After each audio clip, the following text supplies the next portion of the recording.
இந்த வீடியோ மணக்கிற மாதிரி ஒரு சிக்கன் ரெசிபி பார்த்தலாமா? சிக்கன் நல்லா வாஷ் பண்ணி எடுத்துக்கோங்க. வெங்காயம், தக்காளி, பச்சை மிளகாய் இது மூணுத்தையும் கட் பண்ணி எடுத்துக்கோங்க.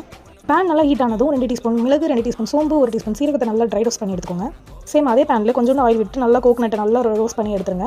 கோகனட் வேணான்றவங்க வெங்காயம், தக்காளி கூட ஆட் பண்ணிக்கலாம். அதை அப்படியே மிக்ஸி ஜாரில் போட்டு குறப்பாக அரைச்சி வச்சுக்கோங்க. திரும்ப கொஞ்சம் எண்ணெய் விட்டு அதில் கொஞ்சம் சோம்பு, உங்களுக்கு தேவையான ஸ்பைசஸ் என்ன வேணுமோ நீங்கள் ஆட் பண்ணிக்கலாம். அது கூடயே 2 பச்சை மிளகாய், நறுக்கின வெங்காயம், ஒரே ஒரு பட்டை மிளகாய் சேர்த்துட்டு வெங்காயம் கூடவே கொஞ்சம் உப்பு, கொஞ்சம் இஞ்சி பூண்டு பேஸ்ட்டும் போட்டு நல்லா வதக்கிக்கலாம்.